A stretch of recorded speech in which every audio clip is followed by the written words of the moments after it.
out your iPad and Apple Pencil. Mag-lecture tayo, okay? Kopyahin niyo yung nasa projector. Ano daw?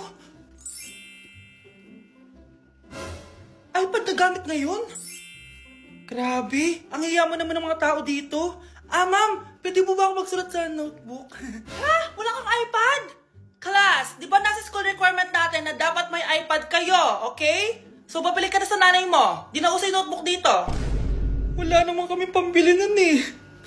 Oh, class, i-share nyo naman kung saan kayo pumupunta tuwing weekends. Ma'am, nasa Japan po kami tuwing weekends kasi malamig dun tapos may snow pa. Ma'am, sa Paris po kami. Nandun po kasi yung Eiffel Tower tapos sila mami po kasi mahilig mag-shopping dun eh. Lu, ang bongga naman ng mga to. Oh, ikaw Scarlett. Sa kwarto ko lang po, ma'am. Kailangan po ba umalis? Hindi naman. Siguro mas gusto ni Scarlett yung nagpapahinga siya sa magandang kwarto niya. Class, magkukulak ako ng class funds ha? 1,000 each student lang. Ha? 1,000 yung class funds dito? Ma'am, card po yung mode of payment ko. Sure, patap na lang. Ayan. Ma'am, ako din po card. Ayan, okay na. Wala na akong pera. Ma'am, pwede ba ako bumalik sa dati kong school? Ang yayaman kasi ng mga tao dito eh. Ay, ganun ba? O sige, i-drop na lang kita ha? O ito po ma'am, card na lang. National ID.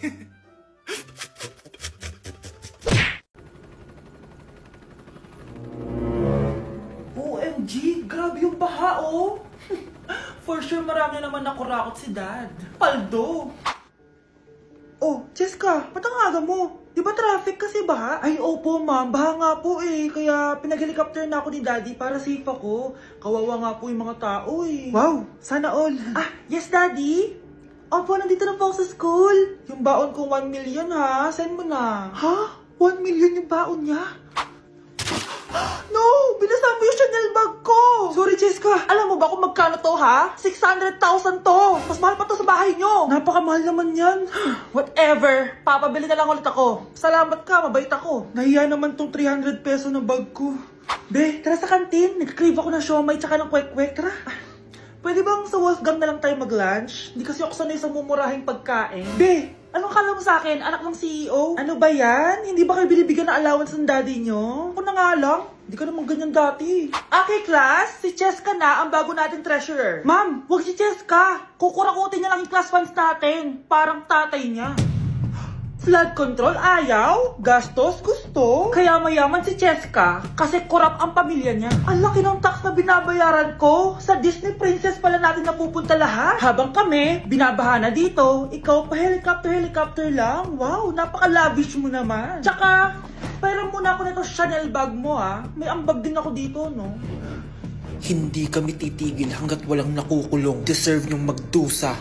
Anak, tingnan mo tong balita. Hiwalay na daw yung Katniel. Tingin nga na baka fake news lang yan ha. Pinost ni Catherine. Hindi. Hindi pwede mawala ang Katniel. Hindi niya. Catherine, bakit niyo ginawa sa amin to? Okay na ito. Breaking news. Walang pasok on all levels dahil hiwalay na ang Katniel.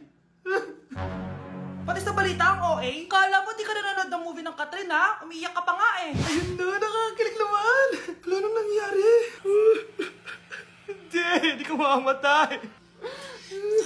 Oo na, die hard fan ako ng Katniel. Hindi.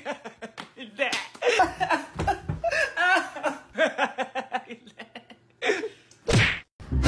Mars, ikaw ba yan? Uy Mars, kamusta ka na? Mars, buntis ba anak mo? Paano mo naman nasabi, Mars? Ba't ganun? Ang laki ng tiyan. Imposible yun, Mars. Wala nga jowa yun eh. Ay naku, Mars. Tanungin na lang natin. Anak, punta ka nga dito. Ano yun, Nay? Anak, di ba wala ka naman jowa? Nay, aamin na po ako. May jowa po talaga ako. Pero di naman kayo nakikita, di ba? Nay, madalas po kami magkita. Pero di ka naman buntis, di ba, anak? Nay, may aaminin ako sa'yo. Isang buwan na akong... Naku, ayan na ba sinasabi ko sa'yo, Mars? Anak, ba't ngayon mo lang sinabi sa akin? Magkakaapo na tayo. Nagdadalang tae. Okay, class. What is the difference between your and your? Ma'am.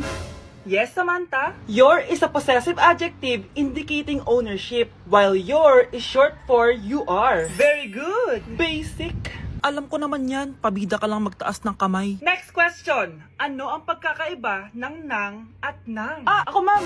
Okay, Scarlett. Ang nang ay nagpapahiwatig ng pagmamayari, ang nang ay nagpapahayag ng paraan o panahon. Tama! Mahusay ka, Scarlett! Sobrang dali lang naman ang tanong eh. Next question. 10 points ang makakasagot neto. What is the biggest organ of our body? Ma'am ako, ma'am! Ma'am!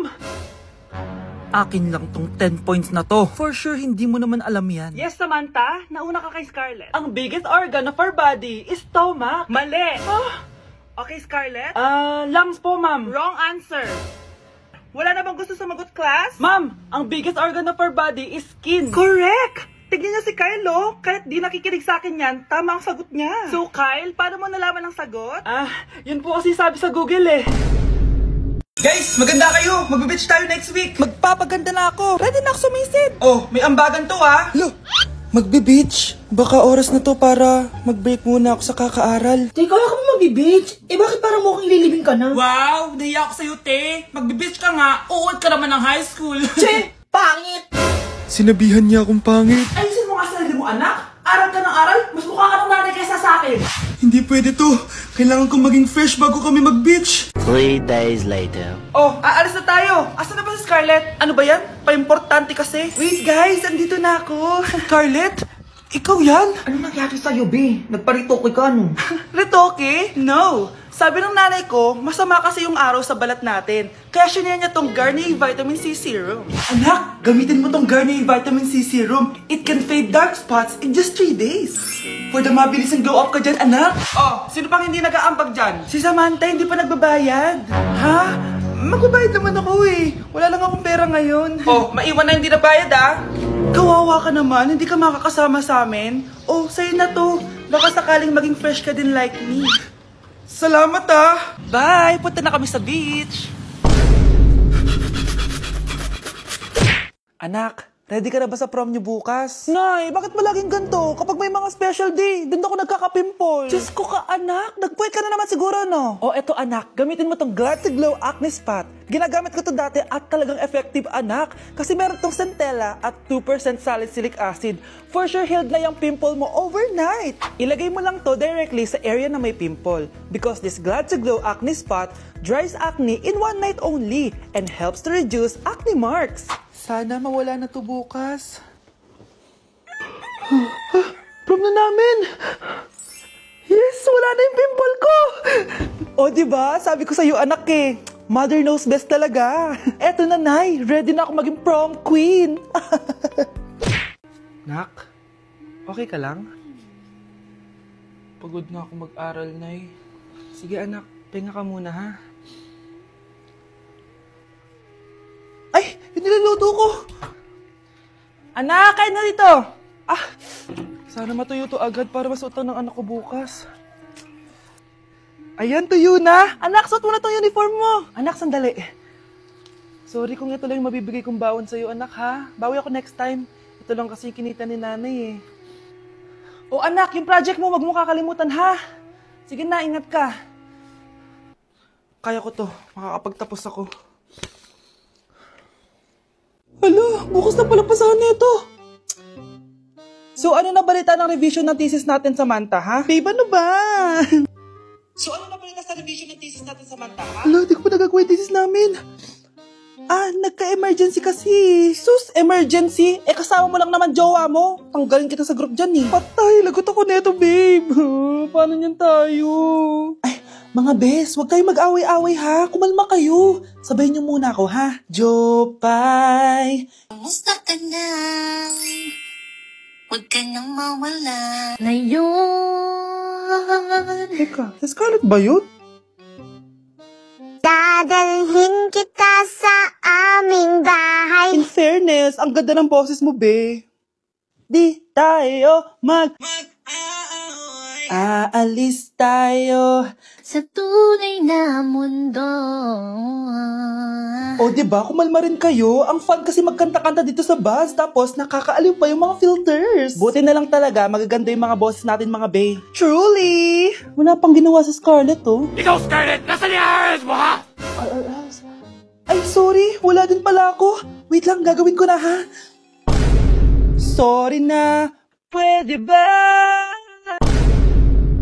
Hala, nalipat na naman ako ng classroom. Bakit kinder yung nakalagay dito? Saan yun? Ba't puro mga bata yun nandito? Hi mga bata! Ang lesson natin ngayon ay addition. Sino dito ang makakasagot ng 1 plus 1? Ang dali naman ng lesson dito. Ma'am, 1 plus 1 is equals to 2. Correct! Mga bata, 5 claps para kay Scarlett. Hindi niyo ba alam yun? Mga bata, science na tayo ha. Ilan ang planeta sa solar system natin? Ba't walang nagtataas ng kamay? Ma'am, there are 8 planets in our solar system. Correct! Siguro nag-a-advance reading si Scarlett. Look, ba't parang walang alam yung mga kaklase ko? Okay, tatatakan ko ng star sa kamay ang makakasagot neto. What are the primary colors? Ha? Ba't ang dadali na subject dito? Last sem, nag-research lang ako eh. Ma'am, the primary colors are red, blue, and yellow. Wow! Mukhang may magiging top 1 na tayo ah. Hala, mukhang magiging top 1 pa ako dito. Namali siya ng classroom. Scarlett Iha, namali ka daw ng classroom, oo. Lumipat ka na lang dun sa grade 12. Ano? Siya ba'y napunta sa kinder? Alright, may bagong dating tayo, class. Miss, pwede mo bang sagutin itong nasa blackboard? Ano yan? Madali lang yan. Madali? Sir, babalik na lang pala ako sa kinder. Buti ba doon magiging top 1 ako? Bye!